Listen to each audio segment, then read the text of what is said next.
Hai,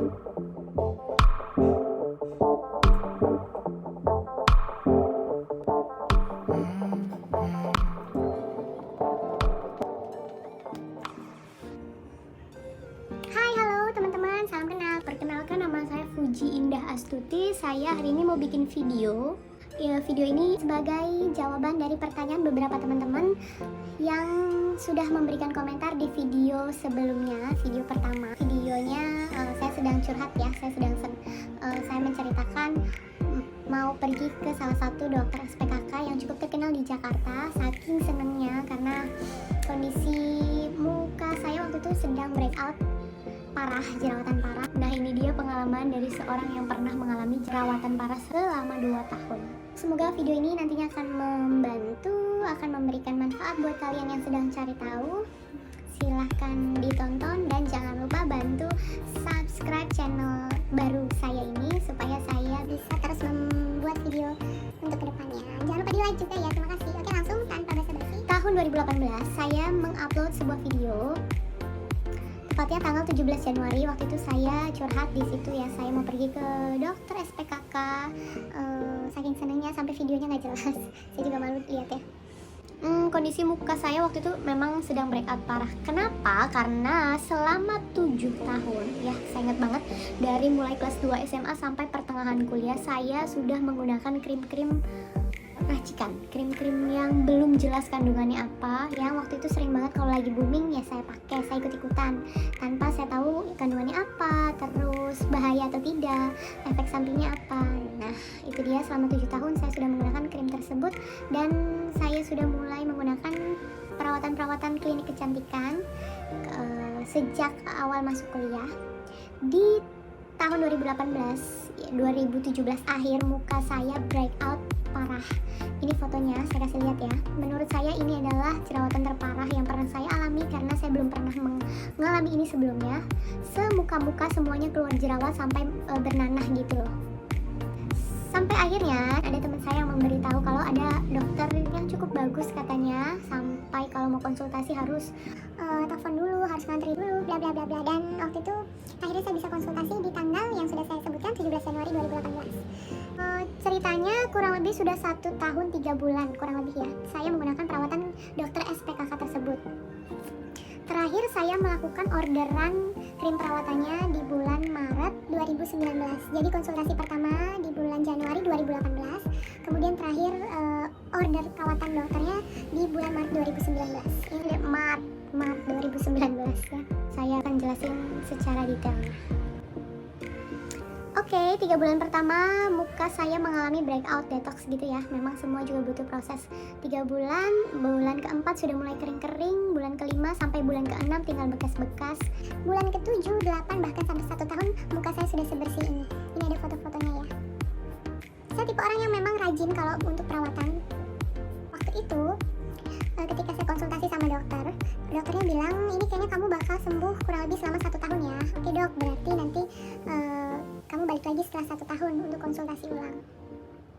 Setelah 1 tahun ya, sampai 2019 dari 2018, saya memang berniat untuk menggunakan perawatannya ya cukup 1 tahun saja karena dokternya bilang seperti itu. Akhirnya waktu itu sudah sekinclong ini, kalian bisa lihat. Muka aku sudah bersih, ya nggak ada jerawat, dan teman-teman bilang juga wah mukanya udah bersih lagi ya, pakai perawatan apa ya, aku jelasin pakai perawatan dokter. Sampai akhirnya di bulan April 2019 sampai ke Mei saya mulai mengurangi mengkonsumsi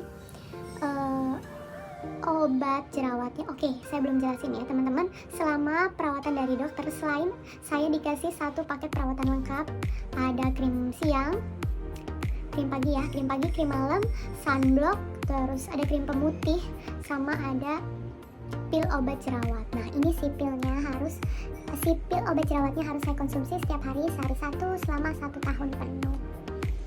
Itulah salah satu alasannya saya pengennya berobat selama 1 tahun aja. Setelah itu udah saya mau cari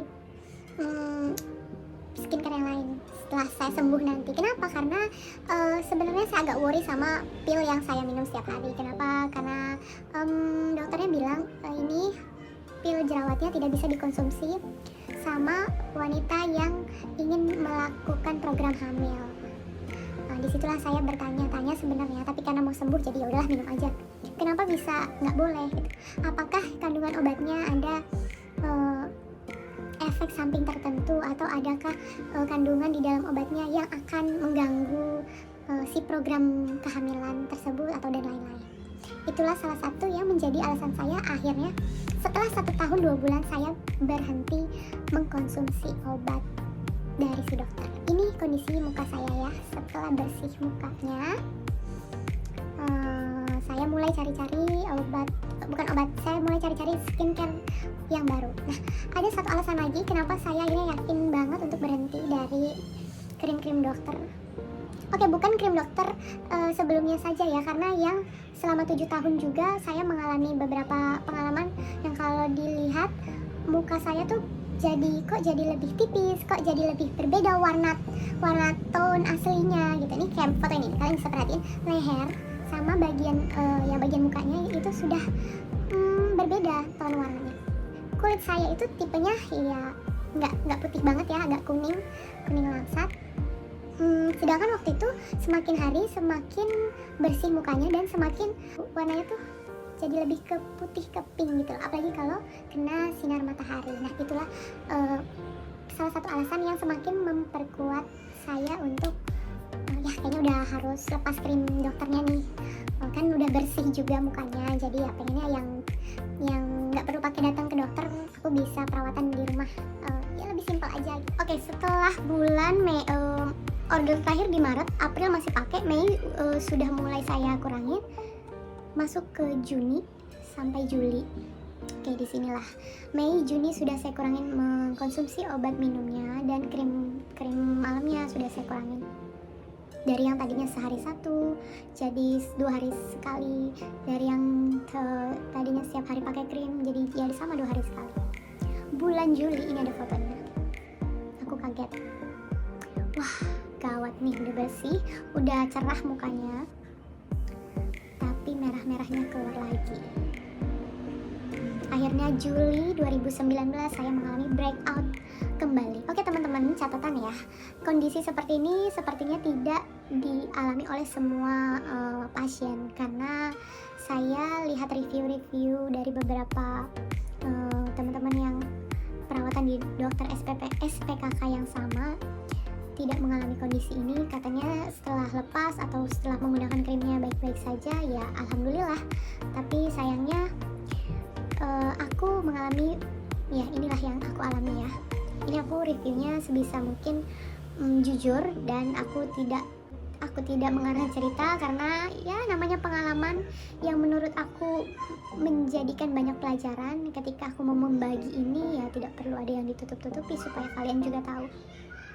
Juli breakout lagi, udah fix harus cari-cari yang ya udahlah, yang alami aja, yang mungkin kita tahu kandungannya, kita bisa cari tahu isinya apa aja.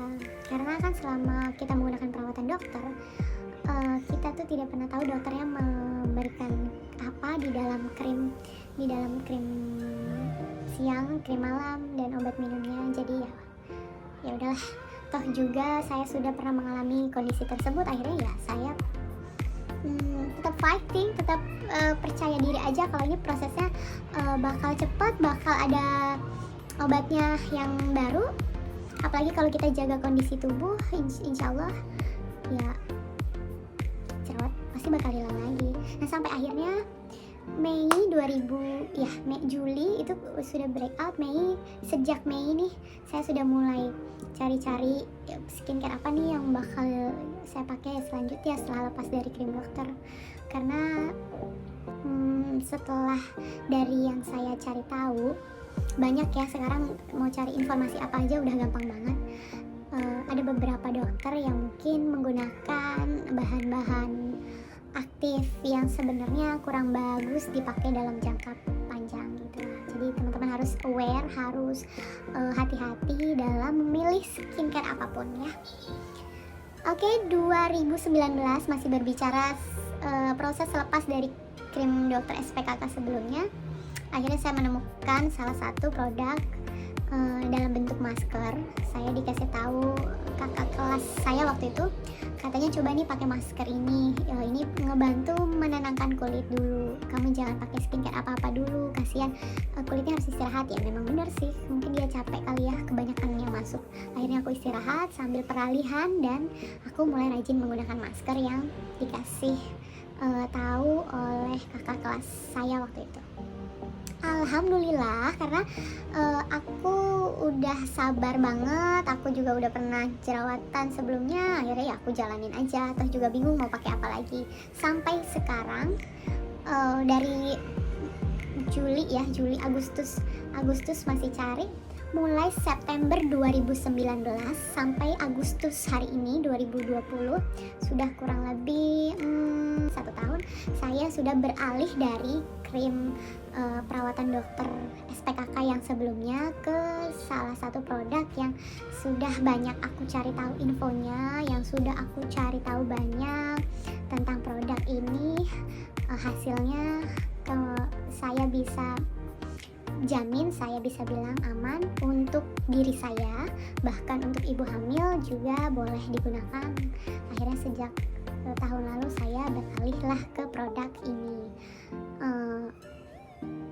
Yang pertama kali membantu breakout kedua saya reda dan mempercepat prosesnya, saya menggunakan salah satu masker, ada masker favorit saya waktu itu. Sampai sekarang masih rajin saya pakai setiap 3 hari sekali untuk perawatan mingguan. Jadi sekarang juga skincare sudah beralih ke produk yang baru. Kalian bisa lihat kondisi muka saya hari ini sudah jauh lebih sehat, sudah jauh lebih baik. Tone-nya, warna muka sama leher sama, warna dengan tangan saya juga sama. Jadi kalian bisa lihat sendiri. Jerawat yang muncul hanya 1-2, itu pun kalau mau period ya, itu wajar sih menurut aku, jerawat hormonal. Jadi teman-teman yang masih mengalami kondisi jerawatan, masih mengalami kondisi breakout, semangat, percaya saja kalau semua ini pasti bisa teratasi. Nikmatin prosesnya, nggak perlu insecure, kalian percaya aja, pokoknya yakin aja, ini mah paling sebulan, ini mah paling 2 bulan. 1 tahun itu menurutku cepet ya waktunya, karena 7 tahun saya menggunakan krim-krim racikan sebelumnya. Nah, buat teman-teman yang membutuhkan informasi dan masih pengen tahu, Kak, masker yang dipakai apa sih, itu yang bisa bantuin si radangnya, kakak pakai masker apa, skincare-nya apa, silahkan kalian boleh komen di video ini. Kalau memang butuh, nanti saya akan bikin review selanjutnya untuk masker apa yang saya pakai saat ini. Atau kalau mau DM, komen, silahkan boleh follow Instagram saya. Kita bisa curhat bareng, kita bisa chat-chat bareng. Semangat selalu, fighting. Untuk para pejuang jerawat, kalian cantik apa adanya, mau jerawatan, mau gemuk, mau kurus, mau hitam, mau putih, kalian tetap cantik. Satu lagi, yang tahu diri kalian sendiri adalah ya kalian, bukan orang lain. Jangan pernah ikut-ikutan, pahami diri kalian sendiri, kalian butuhnya apa, kalian tipe mukanya seperti apa, tipe kulitnya seperti apa, permasalahannya seperti apa, kalian cari tahu. Sekarang googling, nonton YouTube itu gampang banget. Oke, sekian, sudah cukup panjang dan lebar. Semoga video ini bermanfaat. Saya akan share berikutnya jika memang teman-teman butuh. Silahkan komen, jangan lupa subscribe, bantu channel ini untuk terus membagi pengalaman-pengalaman yang lain. Bye-bye, salam kenal ya. Bye, terima kasih.